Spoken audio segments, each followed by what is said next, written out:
Ayo berinvestasi akhirat, bangun rumahmu di surganya. Sempurnakanlah ibadah Anda dengan beramal jariah yang pahalanya tidak terputus hingga akhir kiamat dengan ikut berdonasi untuk pembangunan Masjid Agung Al-Akbar Kota Sorong.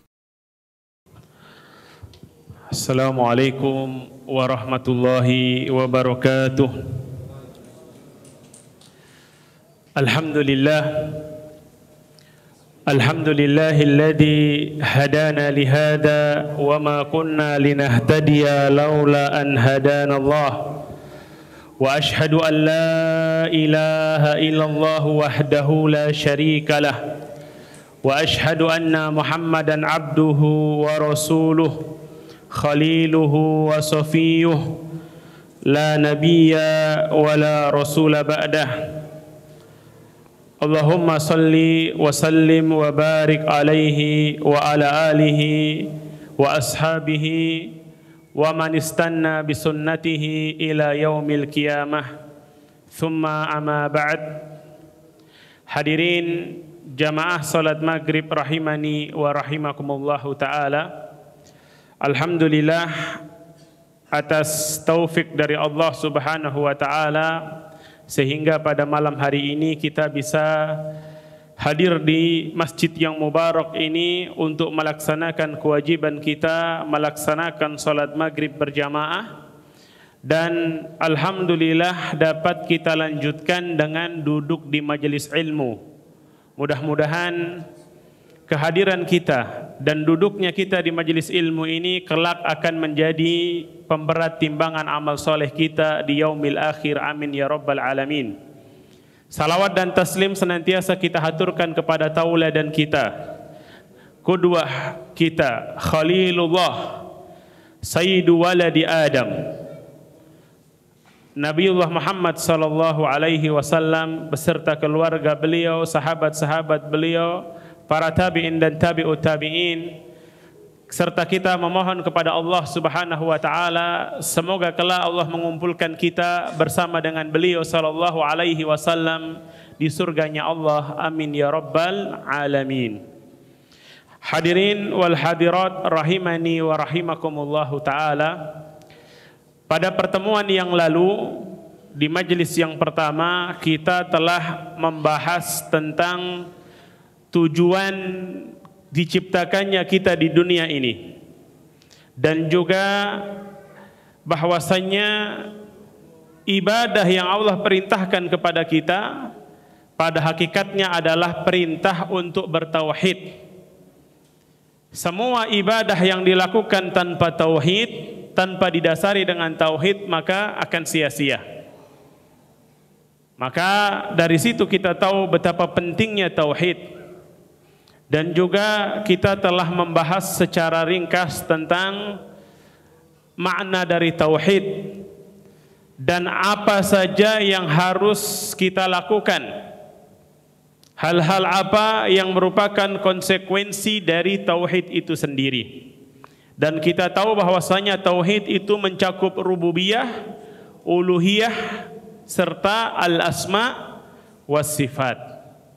Maka pada majelis yang kedua, pada malam hari ini, pertemuan yang kedua, kita akan lanjutkan masih membahas tentang keutamaan tauhid, dan bahwasanya tauhid ini adalah sebab utama dihapuskannya dosa-dosa seorang hamba. Artinya penggugur dosa yang paling utama adalah tauhid. Allah Subhanahu wa taala berfirman di dalam surat Al-An'am, surat yang ke-6 ayat 82. Kata Allah Subhanahu wa taala, "Alladzina amanu wa lam yalbisu imanahum bidzulmin ulaika lahumul amnu wa hum muhtadun." Orang-orang yang beriman, alladzina amanu wa lam yalbisu imanahum bidzulmin, dan mereka tidak mencampuri atau menodai keimanan mereka dengan kezaliman, maka bagi mereka al-amnu, keamanan, wahum muhtadun, dan mereka inilah orang-orang yang yang mendapatkan petunjuk. Kata Allah Subhanahu wa taala, orang yang beriman tidak menodai keimanannya dengan kezaliman, maka mendapatkan dua jaminan. Mereka mendapatkan keamanan, dan mereka inilah orang-orang yang mendapat petunjuk. Ketika mendengar ayat ini, dan atau ketika ayat ini diturunkan, dahulu para sahabat mereka merasa berat. Ayat ini berat sekali. Kalau ditanya, Pak, siapa di antara kita yang tidak pernah berbuat zalim? Zalim kepada diri kita sendiri, zalim kepada orang lain. Betapa banyak kezaliman yang kita lakukan, sadar atau tidak, masih ingat atau mungkin sudah kita lupa. Biasanya yang paling ingat adalah orang yang dizalimi. Yang mendolimi ini sering lupa kalau dia pernah berbuat zalim. Tapi kalau yang dizalimi biasanya seringnya masih ingat. Padahal sebaiknya kalau kita dizalimi, ya sudah, fa'fu wasfahu, maafkan, lupakan, bersihkan. Tidak usah dijadikan beban bagi diri kita. Kita dongkol, kita marah, jadi penyakit hati nanti. Ya. Kita pikirkan, kita apalagi punya keinginan untuk balas dendam, wah segala macam. Ini repot, semakin mempersulit kehidupan kita. Jadi ketika mendengar ayat ini, sahabat merasa sangat berat. Ayuna lam yadlim nafsahu ya Rasulullah. Wahai Rasulullah, siapa di antara kita, di antara kami ini, manusia-manusia biasa yang tidak menzalimi dirinya? Kita semua pernah berbuat zalim. Berarti peluang untuk mendapatkan keamanan di dunia dan keamanan di akhirat serta mendapatkan hidayah ini sulit sekali, karena syaratnya beriman dan tidak menodai keimanan dengan kezaliman, kata mereka. Maka apa jawab Rasulullah sallallahu alaihi wasallam? Dzalika laisa kama tadhunnun. Alaysa qad sami'ta aw alastum qad sami'tum qaula 'abdin salih id ya'iduhu ibnahu ay Luqman ibnul Hakim. Maksud dari kezaliman ini bukan seperti yang ada pada prasangkaan kalian, kata Rasulullah. Tidak seperti yang kalian kira. Tapi maksud dari kezaliman ini seperti yang Allah kisahkan tentang Luqman Al-Hakim ketika menasihati anaknya. Ya bunayya la tusyrik billah inna syirka la zulmun azim. Wahai anakku, janganlah engkau menyekutukan Allah, karena sesungguhnya kesyirikan adalah kezaliman yang sangat besar. Jadi yang dimaksud kezaliman orang yang beriman dan tidak menodai keimanannya dengan kezaliman adalah kesyirikan. Orang yang dia beriman dan tidak melakukan kesyirikan, kalau tidak syirik berarti bertauhid. Lawan dari syirik itu tauhid, Pak. Tidak mungkin orang dikatakan musyrik, melakukan kesyirikan, lantas dia dikatakan bertauhid dengan tauhid yang benar. Sebaliknya tidak dikatakan seseorang bertauhid kalau dia melakukan kesyirikan. Artinya tauhid dan syirik ini nggak mungkin bersatu dalam satu tempat dan satu waktu yang sama. Kalau ada tauhid, syiriknya hilang. Kalau ada syirik, otomatis tauhidnya hilang. Jadi kata Rasulullah sallallahu alaihi wasallam, yang dimaksud oleh Allah, orang yang beriman, bertauhid dan tidak melakukan kesyirikan, maka dia mendapatkan jaminan keamanan. Keamanan di dunia, dan yang paling utama adalah keamanan di akhirat.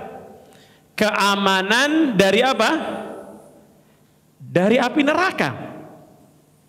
Orang yang bertauhid dan dia tidak melakukan kesyirikan, maka dia dijamin aman dari api neraka. Apakah maksudnya setiap orang kalau dia bertauhid pasti tidak akan masuk neraka? Ini ada rinciannya, tergantung keimanannya.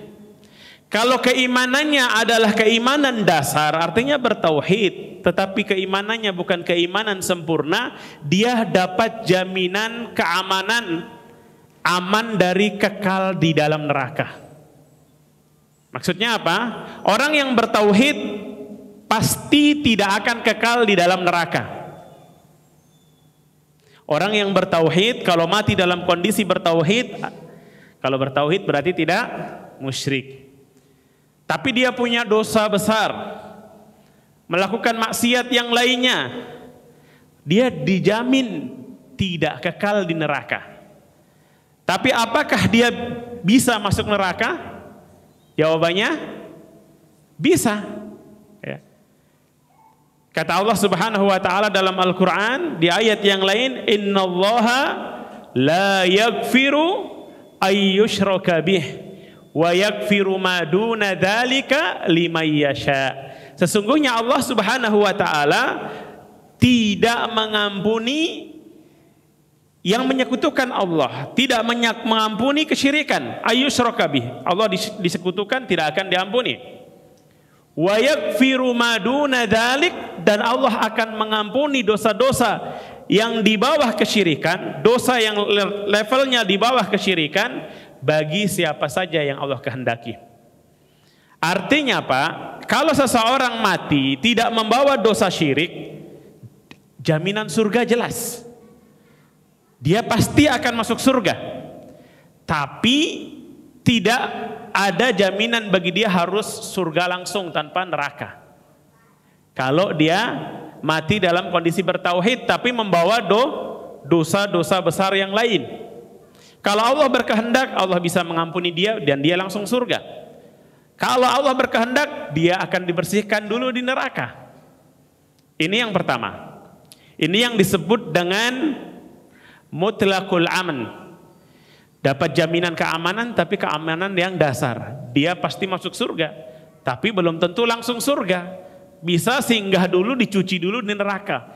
Yang penting modalnya tauhid. Artinya tauhid ini modal masuk surganya Allah Subhanahu wa taala. Adapun orang yang bertauhid dan imannya sempurna, al-iman al-kamil, alladzina amanu, dengan keimanan yang sempurna. Imanan sempurna berarti dia tauhidnya benar. Kemudian dia juga tidak berbuat kezaliman kepada orang lain. Tidak juga berbuat kezaliman pada diri sendiri. Karena kezaliman ini sebagian ulama menjelaskan ada 3 jenis.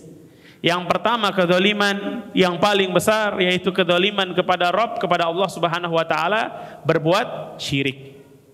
Yang kedua, zalim kepada diri sendiri. Seperti orang yang saya mau ibadah terus, saya mau sholat malam terus, tidak pernah tidur. Ini zalim, Pak. Kelihatannya wah hebat. Enggak, ini tidak hebat. Ada enggak orang yang lebih hebat dari Rasulullah? Orang yang lebih hebat dalam ketaatan, kesolehan, ada yang lebih soleh dari Rasulullah? Tidak ada, Pak, tidak usah ragu. Tidak ada orang yang lebih baik dari Rasulullah Sallallahu Alaihi Wasallam. Tapi Rasulullah apa mengatakan? Kata Rasulullah, wallahi inni la athqakum billah wa ahsyakum bihi. Atau kama qala alaihi salatu wassalam, demi Allah saya adalah yang paling bertakwa kepada Allah di antara kalian semua manusia, kata Rasulullah. Saya yang paling takut kepada Allah, kata Rasulullah. Walakinni usalli wa arkud, tapi saya kalau malam sholat malam, tapi juga tidur. Ya. Asumu wa uftir, saya puasa sunnah, tapi kadang juga tidak puasa. Tidak puasa sunnah setiap hari. Wa atazawwajun nisa, dan saya menikahi wanita-wanita, kata Rasulullah. Kisah ini terjadi ketika ada 3 orang yang datang bertanya tentang ibadahnya Rasulullah. Kemudian mereka menggunakan logika saja. Mereka bilang, menurut mereka ibadahnya Rasulullah sedikit. Menurut mereka ini masih kurang. Tapi mereka berargumen, kan Rasulullah sudah diampunkan dosanya, kita belum. Kalau begitu, untuk mengejar ketertinggalan kita, mereka bilang, saya akan sholat. Yang satu bilang, saya akan sholat sepanjang malam, tidak akan pernah tidur. Yang satu lagi bilang, saya akan puasa sunnah terus, tidak akan pernah berbuka di siang hari. Yang satu bilang, saya tidak akan menikah, karena menurut persepsi dia, menikah ini akan mengganggu dia dari ibadah, akan merepotkan dia.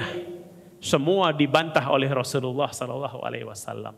Ente siapa? Ente lebih soleh dari Rasulullah, kan tidak?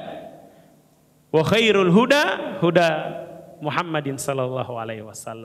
Sebaik-baik petunjuk adalah petunjuk Nabi kita Muhammad SAW. Rasulullah bilang, saya sholat malam tapi saya juga tidur malam.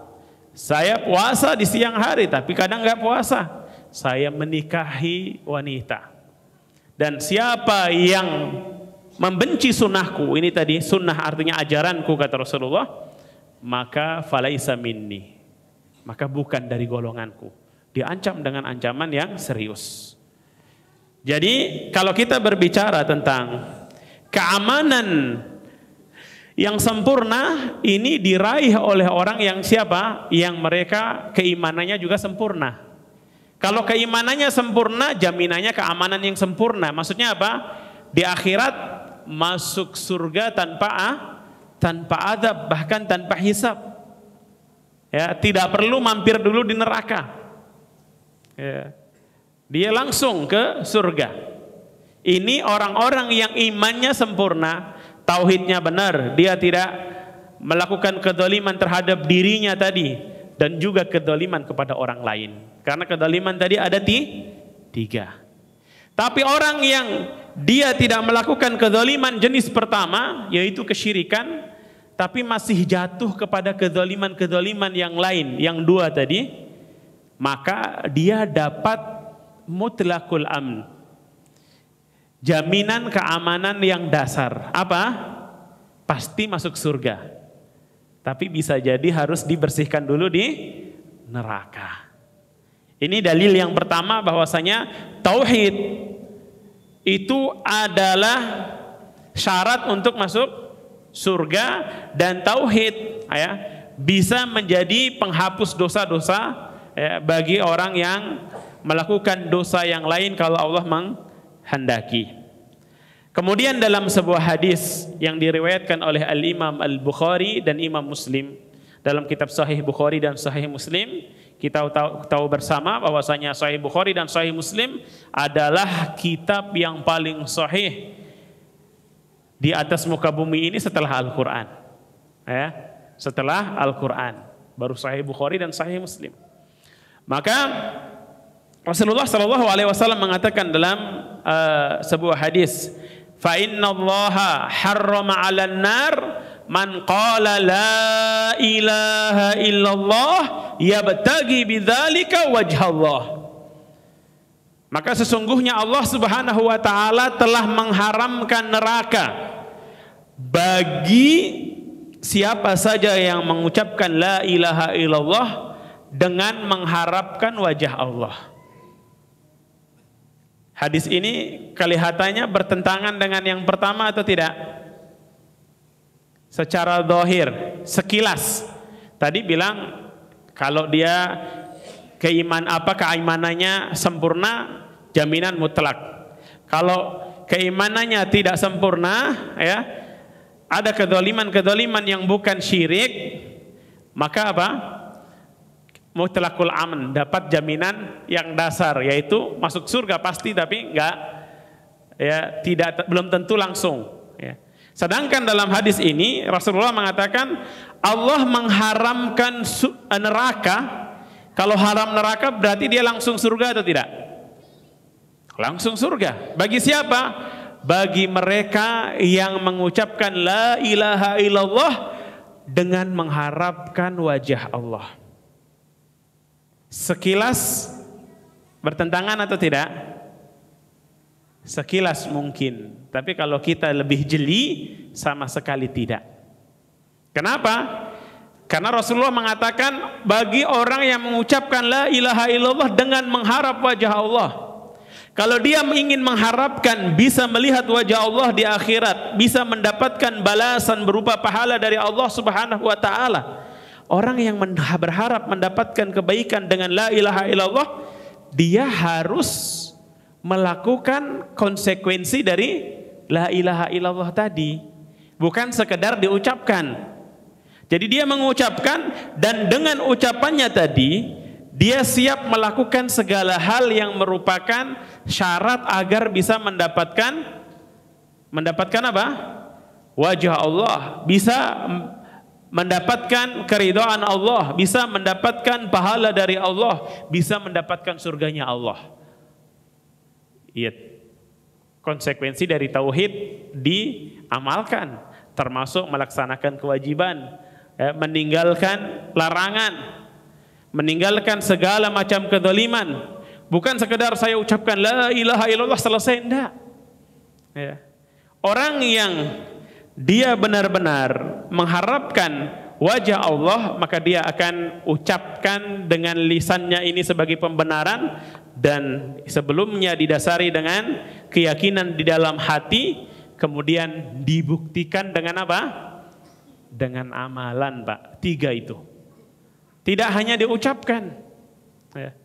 Kalau sekedar mengucapkan, orang-orang munafik, ya, itu cirinya seperti itu. Bahkan mereka adalah orang yang paling pinter bersilat lidah, dan mereka berani bersaksi, bersumpah.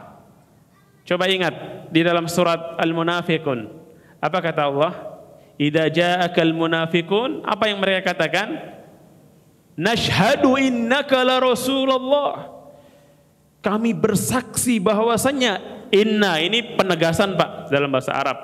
Lam juga itu untuk menegaskan, kami bersaksi bahwasanya engkau benar-benar Rasulullah.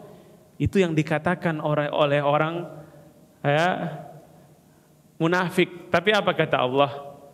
Wallahu ya'lamu innaka la rasuluh wallahu yashhadu innal munafiqin lakadzibun. Allah Maha tahu bahwasanya engkau wahai Rasul, engkau adalah Rasulnya. Engkau wahai Nabi, engkau adalah Rasulullah. Dan Allah bersaksi bahwasanya orang-orang munafik mereka kabualan, ya, mereka dusta, bohong. Ya. Persaksian mereka tidak diterima karena hanya lisan. Maka orang yang ingin dilindungi dari neraka, neraka haram untuk menyentuh dia, dia tidak akan pernah masuk ke dalam neraka. Syaratnya dia mengucapkan la ilaha illallah, dan itu didasari dengan keimanan di dalam hatinya, kemudian diikrarkan dengan la ilaha illallah tadi, kemudian dibuktikan dengan amalan, bukan sekedar diucapkan. Jelas sampai di sini? Tayyib. Kemudian yang berikutnya, dalam sebuah hadis yang diriwayatkan oleh Al-Imam At-Tirmidzi, dan hadis ini juga dikuatkan dalam riwayat Imam Muslim, bahwasanya Allah Subhanahu wa taala berfirman dalam sebuah hadis qudsi. Hadis qudsi itu biasa redaksinya an Rasulillah an Rabbih, atau fima rawahu Rasulullah sallallahu alaihi wasallam an Rabbih, yang diriwayatkan oleh Rasulullah dari Rabbnya, dari Allah Subhanahu wa taala. Ya. Redaksinya seperti itu. Makanya dikatakan Allah berfirman, tapi dalam hadis qudsi. Hadis qudsi tidak sama dengan Al-Qur'an. Kalau Al-Qur'an kita baca satu huruf pahalanya 10 kali lipat. Hadis qudsi tidak. Al-Quran, orang yang junub, Pak, junub, sepakat tidak boleh baca Al-Quran walaupun 1 ayat, wala ayah. Tapi hadis qudsi boleh. Hadis qudsi boleh kita baca hadis qudsi meskipun dalam kondisi junub. Ya. Al-Quran Allah jadikan sebagai mukjizat. Orang siapapun manusia tidak akan bisa mendatangkan seperti Al-Quran. Hadis Qudsi bisa dipalsukan. Ya. Makanya dicek dulu hadis Qudsi ini kesohihannya. Ya. Benar tidak sohih? Kalau sohih berarti diterima, kalau tidak sohih, ya, ada orang yang kabualan, ya, orang yang ingin merusak Islam, pura-pura bilang ini hadis, padahal bukan, maka ditolak. Hadis Al-Quran semua diriwayatkan mutawatir, tidak ada keraguan lagi dalam kesohihannya. Sedangkan hadis Qudsi tadi dikatakan ada yang sahih, ada yang tidak sahih. Yang tidak sahih sebenarnya bukan hadis, tapi karena untuk menggampangkan disebut hadis juga, padahal dia bukan. Taib. Dalam hadis Qudsi yang diriwayatkan oleh At-Tirmidzi dan dihasankan oleh beliau, bahwasanya Rasulullah sallallahu alaihi wasallam bersabda, beliau sallallahu alaihi wasallam meriwayatkan bahwasanya Allah Subhanahu wa taala berfirman, "Ya bani Adam, wahai anak Adam." Siapa anak Adam? Ya kita ini manusia, anak keturunannya Nabi Adam alaihi salam, ya. Makanya kita harus meneladani Nabi Adam. Kalau salah, ngaku salah, minta maaf. Nabi Adam salah, minta maaf, tobat kepada Allah. Ya. Jangan kayak iblis, ya. Salah, ngengkel, merasa benar. Ya. Malah mengultimatum Allah Subhanahu wa taala. Karena engkau telah menghukumku celaka, ya Allah, saya akan sesatkan semua manusia, katanya. Ya. Seharusnya minta maaf. Kalau kita minta maaf berarti kita mencontoh bapak kita, nenek moyang kita, atau kakek moyang kita Adam alaihi salam. Ya kalau kita tidak mau ngaku salah, terus kita ngotot meskipun sudah tahu salah, jangan-jangan kita ngikut iblis. Ya. Kata Allah Subhanahu wa taala, "Ya bani Adam, wahai anak Adam, innaka law ataitani bi qurabil ardi khotoya." Sesungguhnya engkau, seandainya engkau datang kepadaku dengan membawa dosa sebesar bumi. Siapa yang belajar ilmu yang mengukur diameter bumi berapa, Pak? Berapa diameternya? Coba nanti tanya Syekh Google, kayaknya tahu dia, ya. Syekh Google tahu. Besar yang jelas. Kita ini di bumi kita kecil. Sudah merasa gede pada bumi yang begitu besar. Kata Allah, seandainya engkau mendatang kepadaku, menghadapku nanti dengan membawa dosa sebesar bumi, ya. Summa lakitani la tusyriku bi syai'a. Tapi dosa itu tidak ada dosa syirik. Tidak ada dosa syirik. La ataituka bi qurabiha magfiratan. Niscaya akan aku datangkan kepadamu ampunan yang sebesar itu juga. Jadi kalau seseorang, ini kita berbicara tentang orang yang meninggal dengan membawa dosa, dia belum bertobat, Pak. Kalau orang berdosa terus dia bertobat dengan tobat nasuha, alhamdulillah, berarti dia bersih. Kata Rasulullah, at-taibu minadz-dzambi kaman la dzambalahu. Ya, orang yang dia bertobat dari dosa yang pernah dia lakukan, dia dianggap seperti orang yang tidak pernah berdosa. Yang kita bahas di sini, dia berdosa tapi belum sempat bertobat, udah mati duluan. Dosanya banyak, tapi dia bertauhid kepada Allah, maka ada peluang Allah akan memberikan ampunan. Sehingga tadi di dalam Al-Quran tadi, innallaha la yaghfiru ayyushraka bihi wa yaghfiru ma duna dzalika liman yasha. Kalau Allah berkehendak, Allah bisa mengampuni semua dosa-dosa kecuali syirik dan kekufuran. Jelas, ya, kekufuran dengan syirik itu satu level, ya, nggak diampuni. Jadi kesimpulannya begini, orang kalau pernah melakukan kesyirikan di dunia, kita jatuh pada kesyirikan, ya, bikin sesaji, buat jimat segala macam, ya, atau minta kepada jin, arwah segala macam. Tapi kita sadar dan kita bertobat, berarti itu diampuni oleh Allah. Yang penting taubatnya benar. Kata Allah Subhanahu wa taala, "Innallaha yaghfirudz dzunuba jami'a." Sesungguhnya Allah Subhanahu wa taala mengampuni semua dosa-dosa bagi siapa yang bertobat. Tapi kalau dia syirik terus mati belum bertobat, maka Allah haramkan baginya surga. Allah haramkan baginya surga. Artinya dia tidak mungkin masuk surga, kekal di dalam neraka. Innahu may yusyrik billah faqad haramallahu alaihil jannah wa ma'wahu an-nar wa ma lidh-dhalimina min ansar. Siapa saja yang melakukan kesyirikan, artinya mati dengan membawa dosa syirik besar, maka dia kekal di neraka. Allah haramkan baginya surga. Sebaliknya, orang yang mati membawa dosa selain syirik, berarti dia bertauhid. Kita bicara bukan syirik, tentu bukan kekufuran juga. Maka dia punya dua kesempatan. Kesempatan yang pertama yang pasti dia akan masuk surga. Pasti masuk surga. Tapi bisa jadi masuk surganya harus dibersihkan dulu di neraka. Wah, ngeri Pak kalau dibersihkan di neraka. Enggak apa-apa lah Ustaz, yang penting saya masuk surga. Jangan. Kita minta pada Allah, minta supaya langsung masuk surga. Allah Maha Pemurah.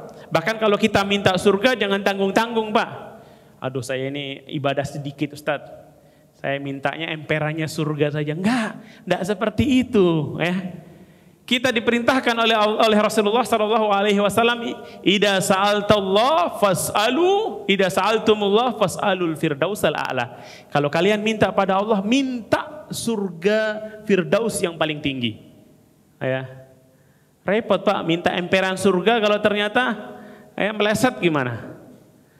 Ya, kalau kita minta firdausal a'la, mudah-mudahan dikabulkan. Ya, kalau tidak, ternyata Allah turunkan levelnya masih di surga. Dan surga itu bertingkat-tingkat.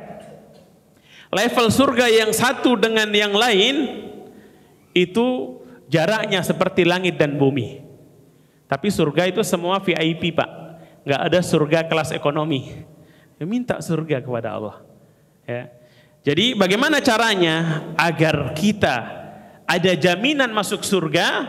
Harus bertauhid. Ini modal utama. Kalau kita ingin mendapatkan jaminan masuk surga tanpa azab atau tanpa hisab dan tanpa azab, berarti harus ditingkatkan juga level keimanan kita agar kita mendapatkan jaminan al-amnu al-mutlaq, keamanan yang sempurna. Ya, jangan berbuat kezaliman pada diri sendiri, jangan berbuat kezaliman juga pada orang lain. Kalau modal utama tadi, jangan berbuat kesyirikan. Masih berapa menit? Atau sudah? Berapa? Berapa Pak skor? Iya? Masih 5? Oh 4, tayyib, barakallahu fiik. Jadi, kesimpulannya tadi di situ. Tauhid itu syarat untuk masuk surga. Kita mau, amalan kita banyak seperti apa Pak? Kalau kita nggak bertauhid, ada masalah dengan tauhid kita, ya, nggak ada gunanya. Orang yang dia rajin bersedekah, ya, bangun masjid, bangun pondok pesantren, bangun ini, tapi dia berdoa minta kepada orang yang sudah mati. Minta kepada percaya dengan jimat-jimat, percaya dengan dukun. Ini kesyirikan Pak. Kita harus hati-hati. Kalau ada saudara kita yang melakukan itu, kita husnudzon, mungkin dia belum tahu, kita nasihati, kita dakwahi. Bukan langsung kita bilang, Bapak ini neraka. Tidak boleh kita memvonis orang neraka, surga, nggak bisa. Tapi kaidahnya seperti ini Pak. Kaidahnya, orang yang mati membawa dosa kesyirikan, dia kekal di neraka. Orang yang mati bertauhid, dia tidak akan kekal di neraka. Itu kaidah dasarnya, kaidah asalnya. Tapi hukum person, kita nggak bisa main tunjuk. Kita serahkan pada Allah. Karena kalau person sudah kasus per kasus, bisa jadi ada yang tidak kita tahu. Tapi kaidahnya seperti ini. Ya. Dan kita berdoa semoga Allah Subhanahu wa taala menjaga keluarga kita, diri kita dan orang-orang yang kita cintai, guru-guru kita, ustadz-ustadz kita ya, agar kelak kita semua dikumpulkan oleh Allah di surganya Allah Subhanahu wa taala. Maka kita bekali, kita didik anak kita dengan tauhid dan orang-orang yang kita cintai. Karena apa? Karena ingin kita bersama-sama kelak di surganya Allah Subhanahu wa taala. Demikian kajian kita pada malam hari ini, mudah-mudahan bermanfaat bagi kita semua. Wallahu taala a'lam bissawab. Wassallallahu ala nabiyyina Muhammadin wa ala alihi wa sahbihi wasallam. Wa akhiru da'wana alhamdulillahi rabbil alamin. Assalamualaikum warahmatullahi wabarakatuh. Ayo dukung media dakwah Masjid Agung Al-Akbar dengan ikut berdonasi pengadaan alat multimedia dan operasional dakwah. Usia boleh terputus, pahala jariah mengalir terus.